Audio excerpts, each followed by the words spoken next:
Olá, ouvintes! Esse é mais um episódio do Urbanidades, podcast sobre o urbano brasileiro. Sejam bem-vindos e bem-vindas. Hoje estamos conversando com Adria Gurzan sobre o seu livro Democratizing the State Social Accountability and Social Control Regimes in Mexico and Brazil, recém-publicado em coautoria com Ernesto Isunza Vera. Meu nome é Otávio Cardoso, sou graduando em Ciências Sociais na USP e membro do Urbandata desde 2023, e hoje serei seu anfitrião nesse episódio. Aproveito para me apresentar para os ouvintes. Eu sou a Ana Yuki, sou graduanda de Ciências Sociais aqui na USP e bolsista do Urbandata há 2 anos. Aproveitando para lembrar aos nossos ouvintes que o Urbanidades está nas redes. Você pode encontrar o Urbanidades no Instagram pelo @Urbanidadespodcast e Urbandata Brasil. Confira também o nosso site urbandatabrasil.fefeleche.usp.br, onde você pode fazer suas consultas bibliográficas. Agora o Urbanidades também está no YouTube.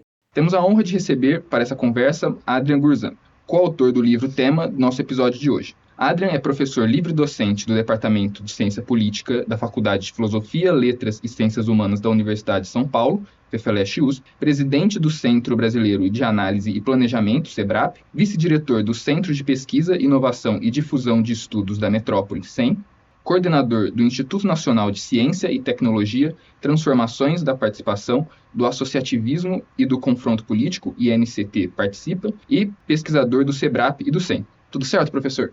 Tudo certo, Otávio. Bom, professor, primeiramente gostaria de te parabenizar pelo livro. Sem dúvidas foi uma excelente leitura e tenho certeza que nossos ouvintes irão se interessar tanto quanto nós. Mas para aqueles que ainda não tiveram a oportunidade de ler o livro, o senhor poderia nos dar um panorama geral do que se trata a discussão principal?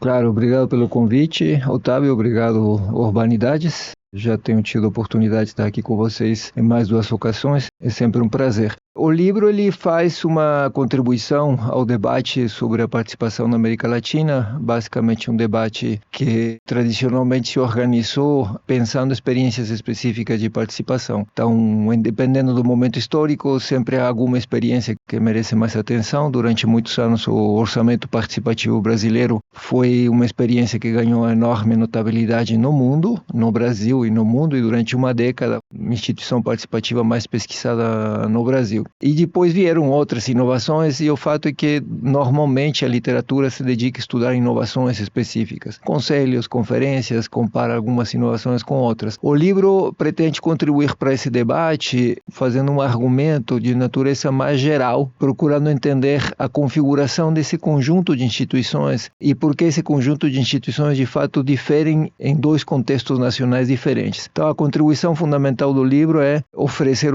aquilo que nós chamamos de regimes de controle social, e porque no caso do Brasil e no caso do México existem 2 regimes de controle social diferentes, isto é, 2 formas de se organizar o controle social com instituições com características distintas em cada país e com um conjunto de instituições que compartilham semelhanças de desenho institucional. E o argumento é mostrar como essas semelhanças de desenho institucional e, digamos, de objetivo dessas instituições, que são distintas em 2 contextos, tem a ver com processos políticos. Então a gente faz uma leitura dos processos políticos que levaram à construção de 2 regimes de controle sociais distintos na América Latina, comparando México e Brasil. Essa é uma contribuição basicamente porque nós não temos diagnósticos de conjunto e a maior parte da literatura foca em boas experiências ou experiências de notáveis. Pelo que poderemos conversar aqui, terei tempo de, digamos, desenvolver a ideia de regime de controle, mas esse é o argumento fundamental do livro. Muito interessante. O seu texto menciona a expansão da influência de atores não estatais, como o crime organizado, e como isso se apresenta como um novo desafio à democracia. Você poderia explicar para a gente como os regimes de controle social, tanto no modelo unimodal brasileiro quanto no bimodal mexicano, podem se adaptar ou são desafiados por esses atores? E quais seriam as possíveis implicações para a governança e a participação cidadã em cada um desses contextos? Obrigado pela pergunta, Ana. Então, apenas para dar talvez um pouco de bagagem ao leitor, porque se começamos rapidamente falando daquilo que não está no livro, não tem como avaliar, digamos, exatamente o que significa desafiar um regime unimodal ou multimodal, etc. desdobrando o argumento em caracterizações específicas, o que nós defendemos é que, no Brasil, o regime de controle social é de natureza bimodal, ele está orientado para políticas, centrado em organizações ou atores da sociedade civil e estruturado de modo federativo. São 4 características. Isso significa, traduzindo de uma forma mais clara essas características, que no Brasil existe apenas um conjunto de experiências que são claramente prevalentes no contexto, nos anos estudados, estudamos 30 anos, então olhamos para todas as experiências relevantes ao longo de 30 anos, de todas as experiências relevantes pesquisadas e identificadas ao longo de 30 anos, identificamos algumas que são prevalentes. Prevalente significa um conjunto de experiências que são estáveis ao longo do período todo e que, além da estabilidade ao longo do período todo, elas compartilham certos traços de família.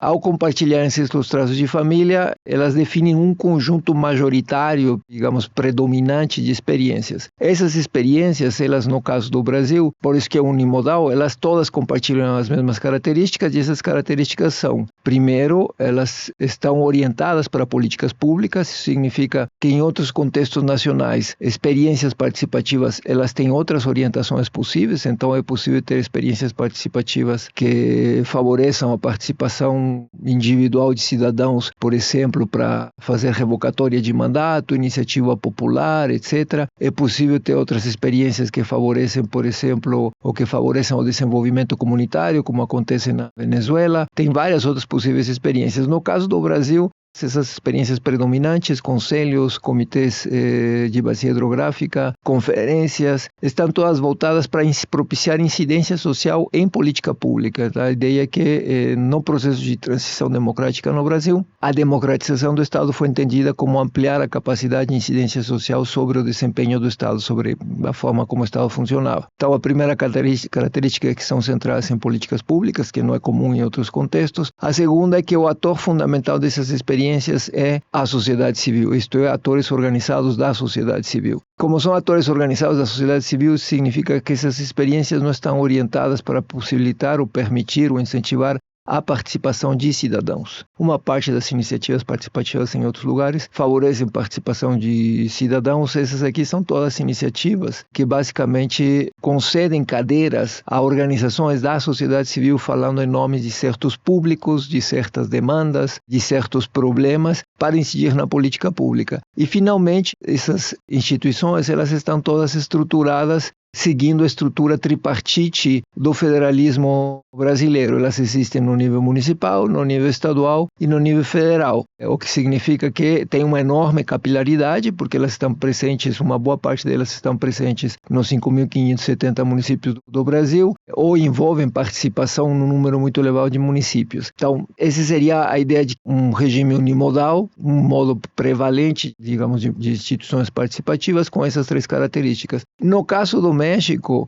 no que nós encontramos é que existe um regime bimodal. Basicamente porque a gente mapeando 30 anos de experiências relevantes, e as experiências relevantes são muito distintas em cada país, o que nós encontramos é que basicamente há 2 conjuntos de instituições participativas com características muito distintas. Um conjunto de instituições participativas que se dedicam ao controle da política pública, não exatamente da política pública, ao controle de obras da política pública, ao controle do gasto exercido em obras em comunidades por cidadãos beneficiários. Então, um tipo de incidência que é uma incidência do beneficiário como indivíduo beneficiado, nada a ver com o tipo de características das instituições participativas brasileiras. E o primeiro conjunto muito importante de experiências de participação no México, que fazem aquilo que no México chama-se de contraloria, é esse tipo de incidência individual em que cidadãos como beneficiários se organizam nas comunidades para supervisionar as obras públicas, os serviços públicos na qualidade de beneficiários. E existe outro conjunto de instituições muito distinta, que são basicamente instituições consultivas e notáveis, chamadas de conselhos. Essas instituições operam muito mais no nível federal e elas são pequenas instituições em que há convidados a expressarem suas opiniões e têm um caráter consultivo. Então, se nós olharmos para as experiências mexicanas, há muitas, mas elas basicamente se coalescem ou se agrupam nesses 2 conjuntos. E existem muitas outras instituições que são relevantes nos 2 contextos, mas que não são prevalentes, não compartilham esses traços de família. Só para dar um exemplo do que isso significa, e que é uma das contribuições do livro, a gente mostra que o orçamento participativo, que é a instituição participativa mais estudada do Brasil no mundo, não faz parte do regime de controle social brasileiro. Na verdade, é um tipo de instituição que ela é muito singular, não está fortemente institucionalizada, etc. Então, retomando a pergunta da Ana, é como o crime organizado, ou aquilo que no México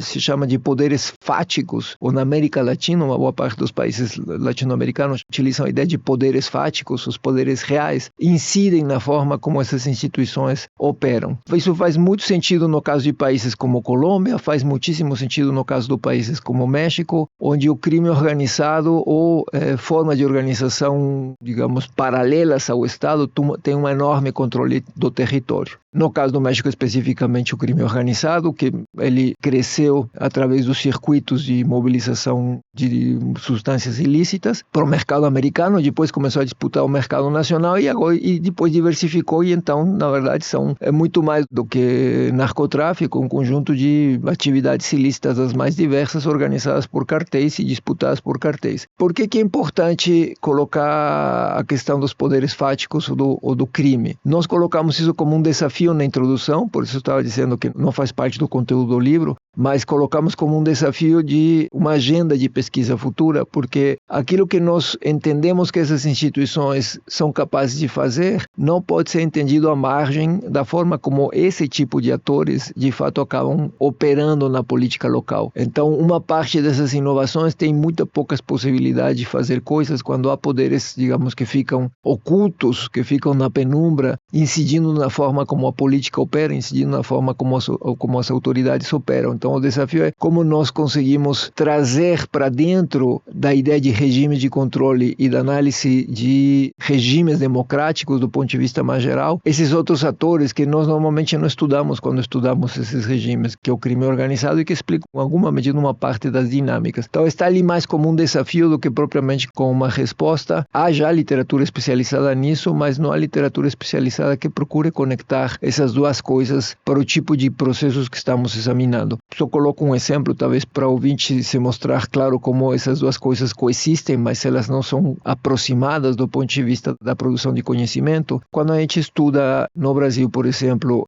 mobilização comunitária, a gente vai e estuda organizações locais, associações de bairro, associações que distribuem política pública, leve leite, no caso de São Paulo, atores territoriais que fazem funções de coordenação para resolver problemas ou lidar com problemas no território das populações e que mediam a relação com autoridades políticas. Isso acontece em bairros periféricos, em favelas, nos mesmos lugares, exatamente nos mesmos lugares está o crime organizado. E a gente fala de um mundo como se não tivesse a ver com o outro, como se o mundo saísse de dia e o outro saísse de noite e fossem duas coisas separadas. E não são duas coisas separadas, elas coexistem no mesmo território, há regras daquilo que é possível se fazer e nós normalmente não juntamos essas duas coisas. Então, o que o livro faz é reconhecer o desafio e incitar esse desafio seja colocado no centro de agendas futuras de pesquisa. Perfeito, professor. Dando um passo atrás, uma coisa que logo na introdução me ajudou a entender melhor a leitura do livro, né? Você explicita que frequentemente controle social em espanhol e controle social em português são frequentemente tratados como sinônimos de social accountability, mas que se diferenciam. Então eu queria que você primeiro fizesse essa distinção dentre os conceitos.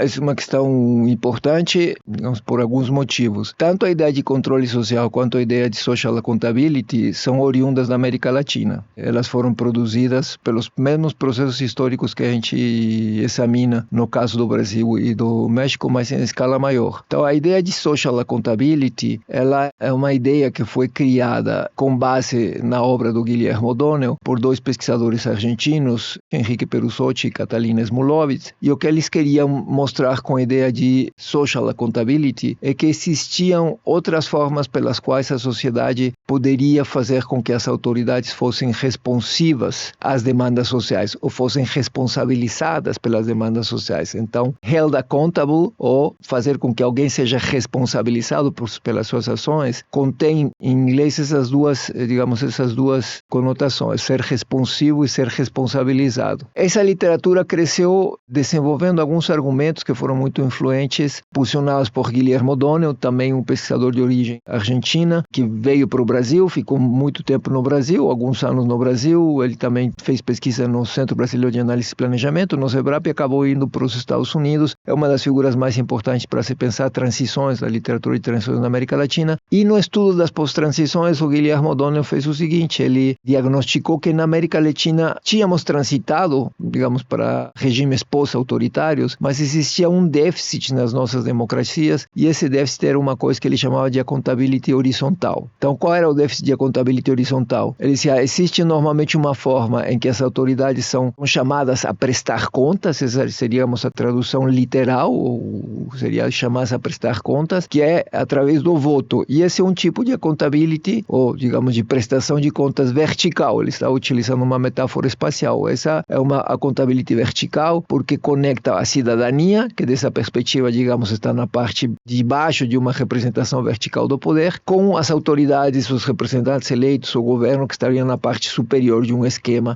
que representa o poder, digamos, com uma linha de continuidade de baixo para cima ou de cima para baixo. Então, existiria um mecanismo clássico para responsabilização ou responsabilizar as autoridades, que é o voto. E existiriam outras formas de responsabilizar autoridades, que seriam as agências de controle do Estado, os organismos de controle do Estado, a divisão de poderes, que seria um tipo de responsabilização horizontal. Uma responsabilização de autoridades por autoridades, exercendo funções instituídas para elas exercerem esse tipo de controle. Isso ele chamou de accountability horizontal. Ele está se referindo a uma ideia muito velha no pensamento político moderno, que é a ideia de checks and balances, basicamente pesos e contrapesos. Só que ele representou isso do ponto de vista geométrico. Existe um controle horizontal interno ao Estado, existe um controle vertical, que é eleitoral. E esticando essa ideia, ou ampliando essa ideia, desdobrando os alcances analíticos dessa ideia, o Perussotti e Smulowitz disseram, na verdade, há uma segunda forma de accountability vertical, que conecta a cidadania com a possibilidade de responsabilizar políticos, autoridades, burocratas, etc., que é a mobilização social, a denúncia, a mídia, que através do escândalo, através da pressão nas ruas, etc., fazem com que atores de controle horizontal, as agências de controle, reparem em problemas e então incidam e produzam controle. E então a isso eles chamaram de accountability social, que seria diferente da accountability eleitoral. Seria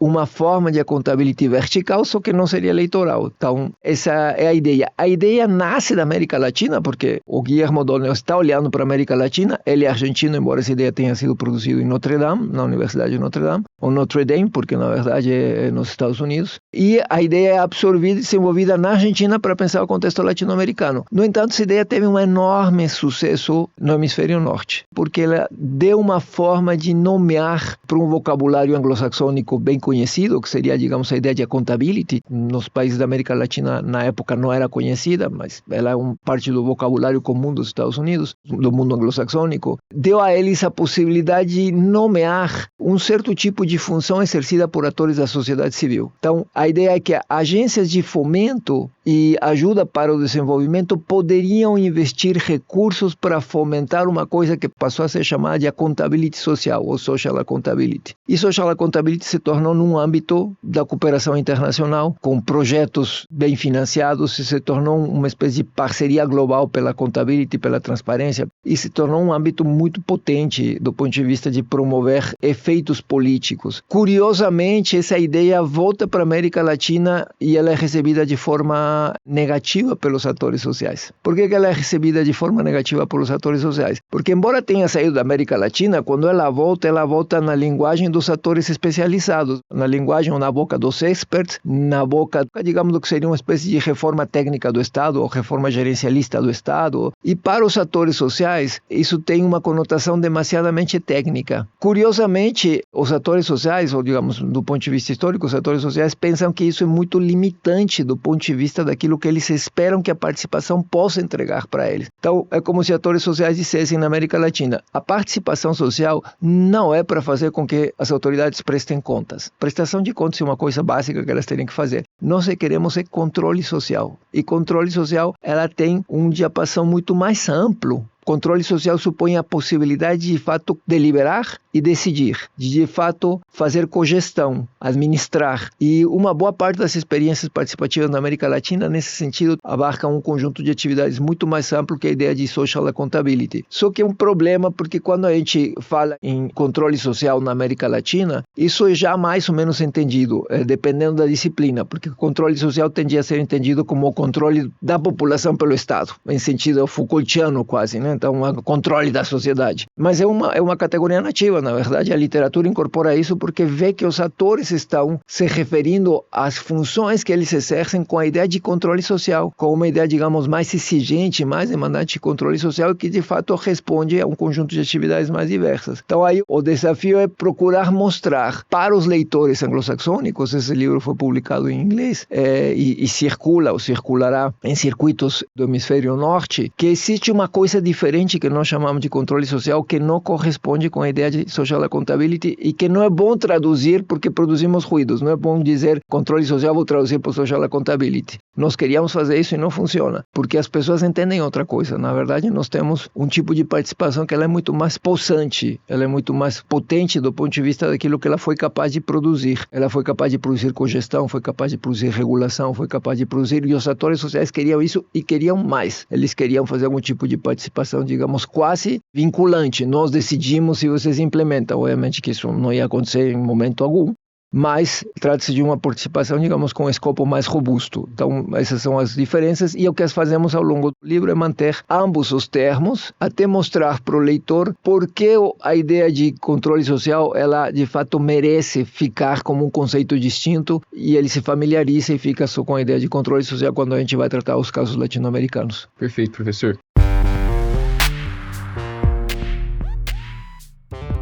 Urbanidades é apenas uma das iniciativas do Urban Data Brasil, banco de dados bibliográfico sobre o urbano brasileiro. Em nosso site você encontra milhares de referências classificadas, textos digitalizados para download gratuito e pode registrar trabalhos de sua autoria. Visite urbandatabrasil.fefeleste.usp.br e siga também nossa página no Facebook.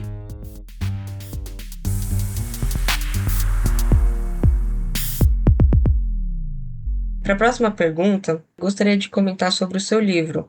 Nele você destaca a importância do desenho institucional na formação dos regimes de controle social no Brasil e no México. Você poderia aprofundar essa discussão comentando um pouco mais sobre o papel específico de mecanismos como os conselhos de políticas públicas que existem no Brasil? Então, essa pergunta, Ana, me dá a oportunidade de tornar claro talvez uma das críticas mais corrosivas do nosso livro para uma parte da literatura. A literatura, com muita frequência, quando estuda experiências, procura estudar o que seria boas práticas. E a ideia de boas práticas, ela está centrada no pressuposto de que se você tem um desenho institucional bem sucedido, ele será capaz de ser exportado. Então, as boas práticas, elas são estudadas porque elas são passíveis de serem transmitidas e são passíveis de ganharem tração e circularem pelo mundo. E uma parte dos responsáveis por isso são as agências de fomento internacional, porque elas financiam isso, elas financiam a exportação de experiências e condicionam empréstimos, a implementação de determinadas experiências que estão circulando pelo mundo e por aí vai. O que nós dizemos é que esse foco nas experiências bem-sucedidas, ou essa compreensão quase técnica de que as experiências dependem de um desenho institucional e daquilo que na literatura se chama de empreendedor político, alguns atores com capacidade de tomar decisão ou de influir no processo, que chamam para si a responsabilidade de impulsionar políticas, nesse caso políticas sobre participação, contra essa compreensão de que você pode basicamente explicar a difusão e a expansão dessas experiências através do seu desenho institucional, um desenho institucional, digamos, bem sucedido, porque em certo contexto foram capazes de produzir essas instituições bons resultados, e a presença de atores dispostos a impulsionar isso. Contra isso nós dizemos, olha, se você tem uma compreensão sobre os regimes de controle social, você verá que a instituição que está tentando exportar, ela faz parte de uma constelação maior de instituições que possuem um conjunto de traços característicos e distintivos que foram selecionados por processos políticos de médio e longo prazo. Então, essas experiências, elas ganham certas características, não porque alguém tenha bolado uma ideia genial na cabeça, não porque um empreendedor político tenha dito, essa instituição vai funcionar. Elas ganham essas características e elas se divulgam e se difundem em boa medida porque são características que são selecionadas politicamente por processos de 30 anos em que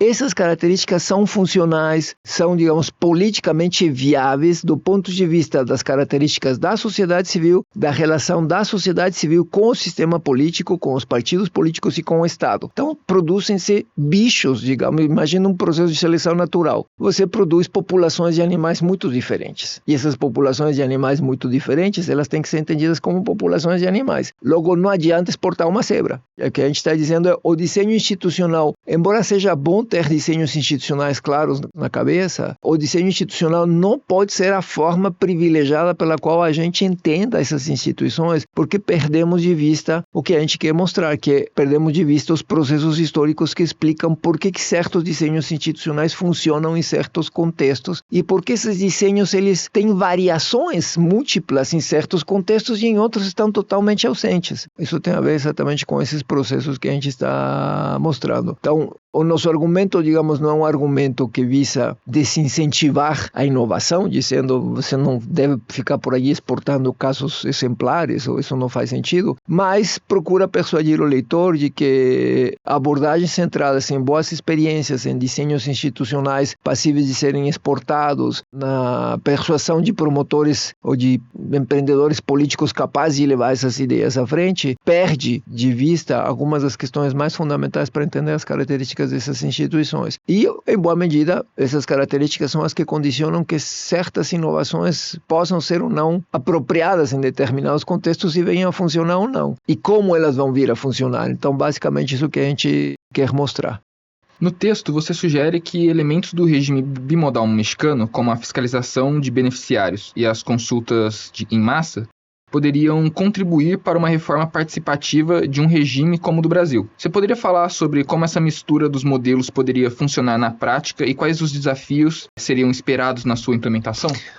Vai ser uma aprendizagem que a gente teve ao longo do livro, porque normalmente quando o Brasil é comparado com outros países da América Latina, Brasil, ao longo, digamos, dos anos da pós-transição, na medida em que as experiências participativas foram se consolidando, foi se tornando cada vez mais uma espécie de parâmetro da comparação, né? Então o Brasil era o parâmetro daquilo que era uma participação ousada, uma participação arrojada, uma participação empoderada, se você quiser utilizar uma palavra que eu não gosto, mas que é comum na literatura. E ao comparar o Brasil com outros países, então o Brasil produziu uma espécie de efeito negativo de comparação, que era tudo aquilo que se compara ao Brasil, então aparece com signo negativo, porque é menos participativo, tem menos alcances, é menos institucionalizado, tem menos presença contínua de organizações da sociedade civil, mais instável e por aí vai. Obviamente que ao você colocar o Brasil como parâmetro, você prejulga aquilo que você está observando, porque você tende a procurar experiências que são semelhantes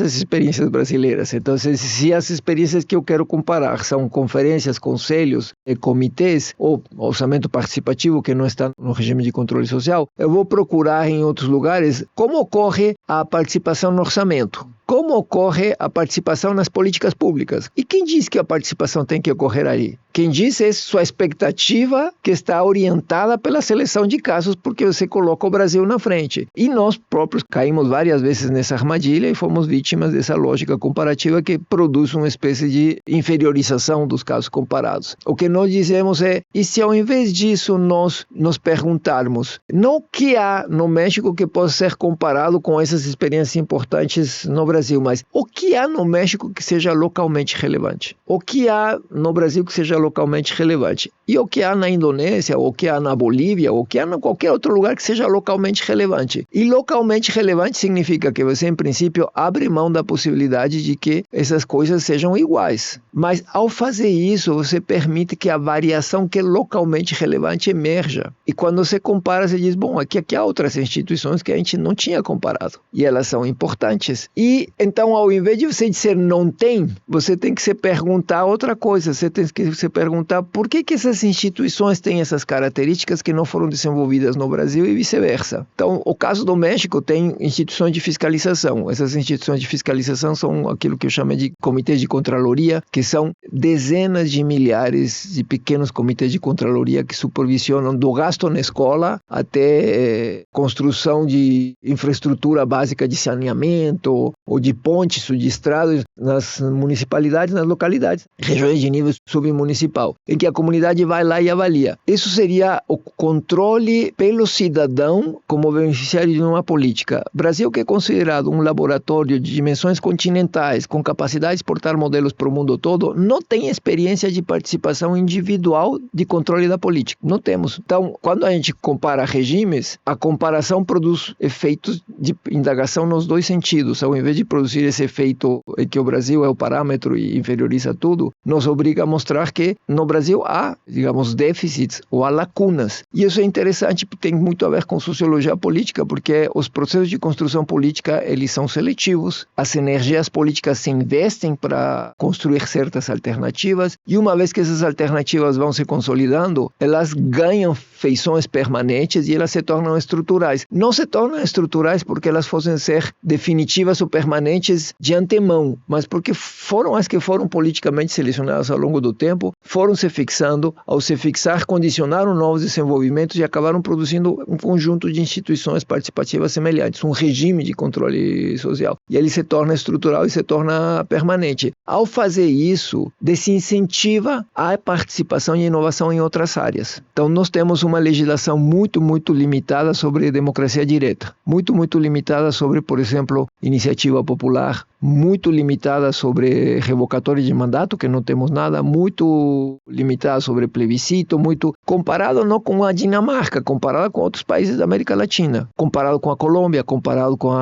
não precisa comparar com Venezuela e Bolívia, que diriam são bolivarianos, não, comparado com Uruguai, com Costa Rica, comparado com Colômbia. Nessas áreas a gente avançou muito pouco, avançou muito em outras, mas nessas não. Então, ao comparar com o México, uma das coisas que se torna óbvias é que no Brasil nós poderíamos avançar desenvolvendo outras características, outros âmbitos de participação que aqui estão subdesenvolvidos. Participação de cidadãos como beneficiários de políticas, fazendo fiscalização. Não temos. E que poderíamos avançar desenvolvendo com maior presença ou de forma mais sistemática, participação territorializada. Porque no Brasil, exatamente porque a participação está voltada para a política pública, a nossa participação é setorializada. O modelo, digamos, o regime de controle social é setorializado. Se é setorializado, ele não opera no território, ele opera dentro de lógica setorial de política pública. Mas em muitos lugares a participação é territorializada. Em Barcelona é territorializada, em Bolívia é territorializada, México é territorializada. Por que nós não temos participação territorializada no Brasil? O mais parecido que nós temos a participação territorializada no Brasil são os planos diretores, digamos assim, em escala nacional, porque é obrigatório para todos os municípios com mais de 200 mil habitantes. Mas não há nenhuma regra que diga o que significa participação nos planos diretores. Logo, cada município faz o que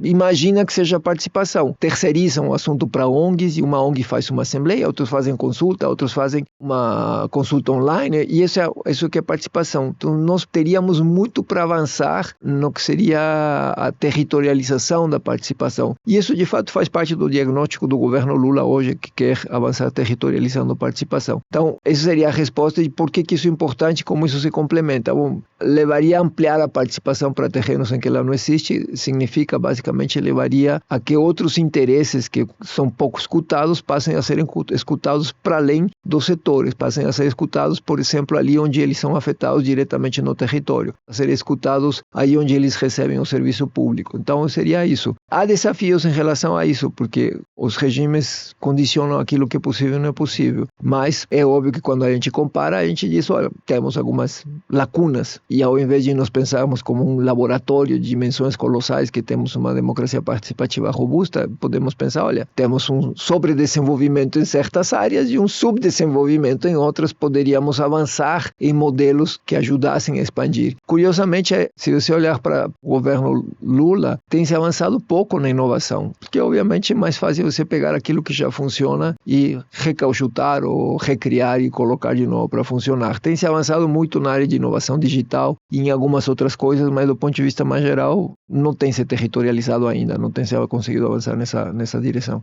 Muito obrigada, professor, foi super esclarecedor. Na sua obra, você comenta sobre o conceito de regimes de controle social e como isso se configura como uma nova lente analítica. Além das comparações entre Brasil e México, de que forma essa abordagem teórica poderia ser aplicada para analisar a participação social e a democratização em outros países da América Latina? A ideia de regime de controle social, entre outras coisas, permite comparar formas de inovação democrática que parecem, em princípio, não comparáveis. Por que permite fazer essa comparação? Por aquilo que a gente tinha dito. Porque a ideia de regime, ela parte de um primeiro diagnóstico que é se pergunte pelas experiências relevantes locais. Então, você pode perguntar em cada diferente lugar, não se tem aquilo que eu quero comparar, porque como não tem orçamento participativo, o caso sai, não consigo fazer um estudo nesse país. Mas se ao invés disso você se perguntar quais são as experiências localmente relevantes, então você teria que dizer, bom, na Venezuela há experiências localmente relevantes, as comunas e os conselhos comunais são experiências muito relevantes, que têm outras características. No caso da Bolívia, todas as experiências que envolvem participação indígena, etc., são relevantes e não estão presentes em outros lugares. Então você pode fazer, digamos, o diagnóstico do que é localmente relevante. Isso você pode fazer em outros países da América Latina, como você pode fazer em Barcelona, e você veria que em Barcelona é muito importante a participação nos bairros, na alocação de orçamento por bairro. Uma vez que se levanta as experiências relevantes e você tem, digamos, o inventário de experiências relevantes, você pode se perguntar, bom, quais são as características dessas experiências e se elas foram selecionadas por processos políticos, como é o caso do que ocorre na América Latina, com as transições, provavelmente elas compartilharão traços de família. E se é isso, então você tem um regime. Entendendo por regime que o regime é, digamos, uma configuração estável que articula recursos, acesso a recursos, atores e suas posições institucionais de forma relativamente estável ou institucionalizada. Então, isso permitiria a gente comparar as características dos diferentes regimes de controle na região. Estamos procurando avançar nessa direção, mas incentivamos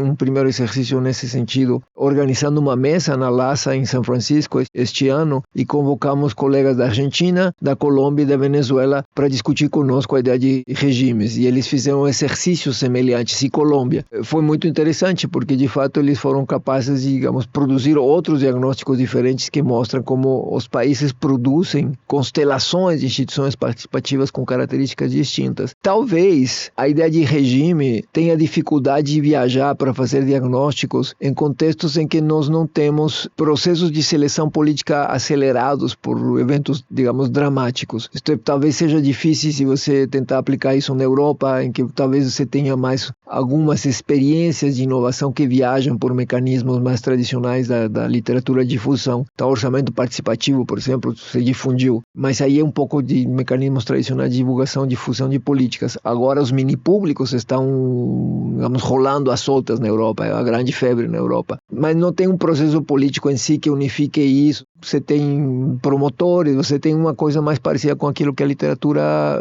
viu. Mas no caso da América Latina, essas experiências de inovação, elas estão associadas a transições. Então, as transições, elas se arranjam, digamos, as ordens políticas, permitem que outros atores entrem e permitem que esses atores disputem seus espaços, e isso tem consequências de médio e longo prazo. Então, não só temos transições que supõem regimes autoritários prévios com certas características, como temos também a virada à esquerda, então, que se chamaria de, digamos, a onda cor-de-rosa, ou a maré rosa, ou the pink tide, ou como sei que se chamava, o giro à esquerda na América Latina, trouxe um conjunto de governos que vinham comprometidos com uma ideia de governança alternativa, governança democrática, que produziram instituições. Então, há uma certa tendência comum regional em que instituições foram selecionadas por processos políticos de médio prazo, que começam com as transições, com as rupturas do neoliberalismo, aí me parece que o conceito funciona bem e permite essa comparação. Não sabemos o quanto ele poderia viajar para contextos em que, digamos, a política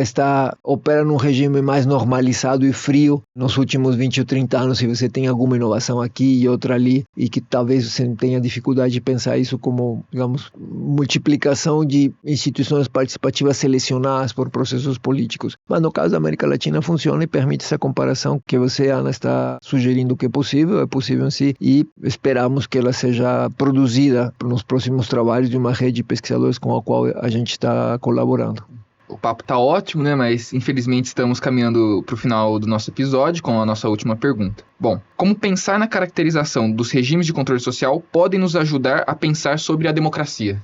Um dos argumentos do livro é que, ao pensarmos em regime de controle social, nós podemos colocar esses regimes como parte dos regimes democráticos, como uma característica dos regimes democráticos. E isso permite recolocar uma questão cara ao debate sobre participação, que é, afinal, uma boa parte do debate histórico sobre participação estava preocupado com a qualidade da democracia, estava preocupado com tornar a democracia mais democrática. No avanço de experiências de participação, no avanço, digamos, na sofisticação dessa literatura, se ganhou muito na caracterização de formas múltiplas de participação, que é difícil conectar com a democracia. Então, que diferença faz um conselho do idoso para a democracia brasileira? Que diferença faz o conselho de meio ambiente para a democracia brasileira? Ou que diferença faz um comitê gestor de bacia? Ou que diferença faz um comitê de contraloria de gasto público numa escola para a democracia? A pergunta é desproporcional, né?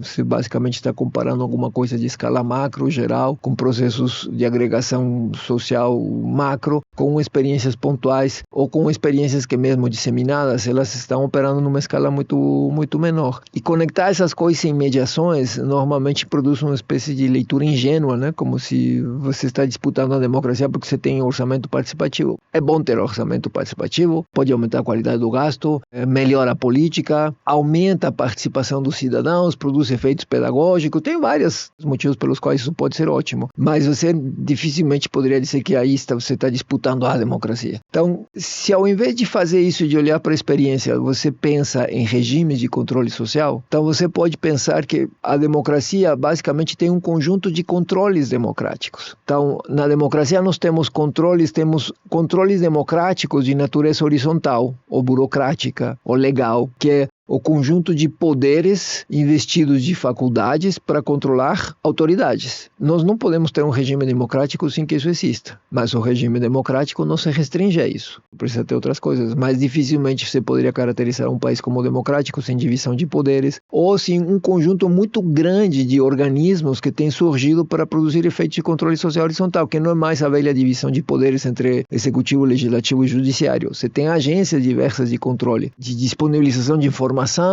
Tem várias agências que têm surgido no mundo nos últimos 50 anos que têm essas funções, esses organismos que têm funções de controle horizontal. Então, parte dos controles democráticos tem a ver com essas funções, digamos, burocráticas, legais, de controle do próprio Estado pelo Estado. Parte da democracia tem a ver com controles democráticos de natureza eleitoral. Você dificilmente caracterizaria uma democracia se não houvesse como democrática, se não houvesse eleições livres, competitivas, etc. Então, a cidadania precisa eleger, precisa existir concorrência e as eleições precisam ser respeitadas e por aí vai. Mas dificilmente nós chamaríamos de democracia um lugar em que tudo isso ocorresse, mas em que as autoridades fazem o que eles dão na tela e não houvesse nenhuma responsabilização. Isso seria uma concepção extremamente estreita da ideia de democracia, e não é que uma parte, digamos, da literatura não tenha defendido essas compreensões muito estreitas, mas a ideia de, digamos, aquilo que aprendemos com O'Donnell era que existiam supostos nessa literatura minimalista de democracia que não pensavam que, de fato, elas estavam olhando para um Estado que era um Estado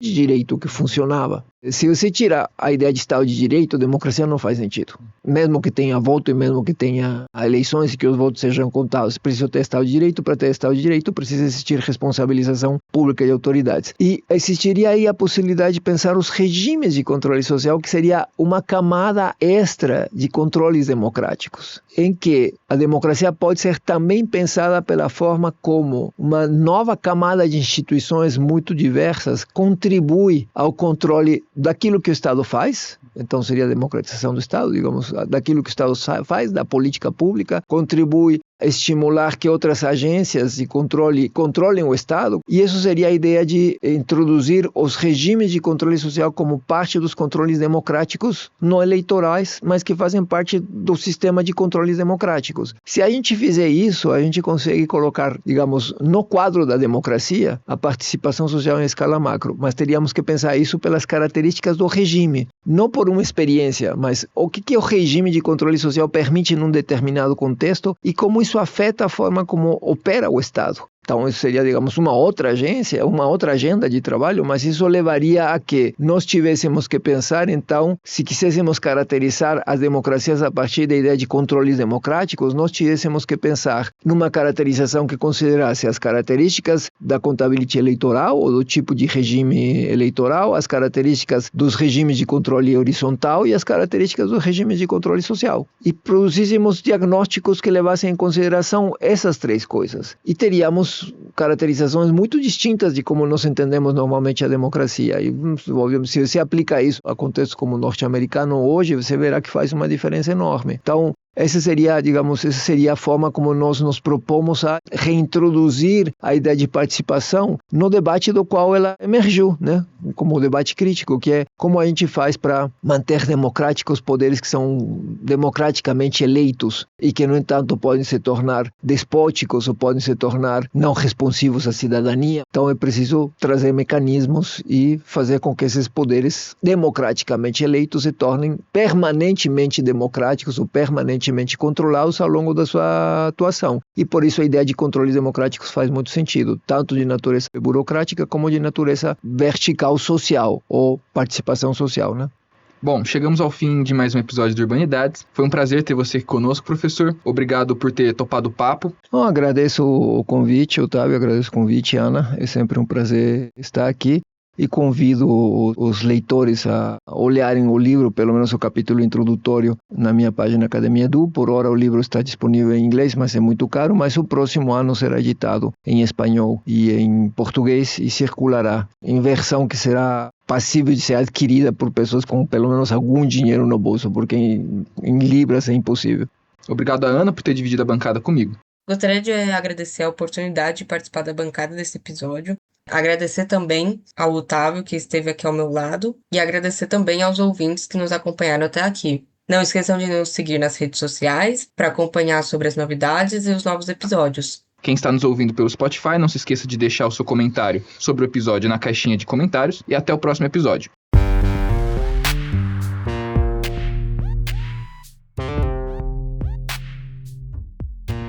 O Urbanidades é produzido pelo Urbandata Brasil, banco de dados bibliográfico sobre o Brasil urbano. Ele é feito por bolsistas e associados, sob coordenação da professora Bianca Freire Medeiros. O Urbandata está vinculado ao Centro de Estudos da Metrópole e está sediado no Departamento de Sociologia da Universidade de São Paulo. Visite o perfil do Urbanidades no Instagram, @Urbanidadespodcast, e a página do Urbandata Brasil no Facebook.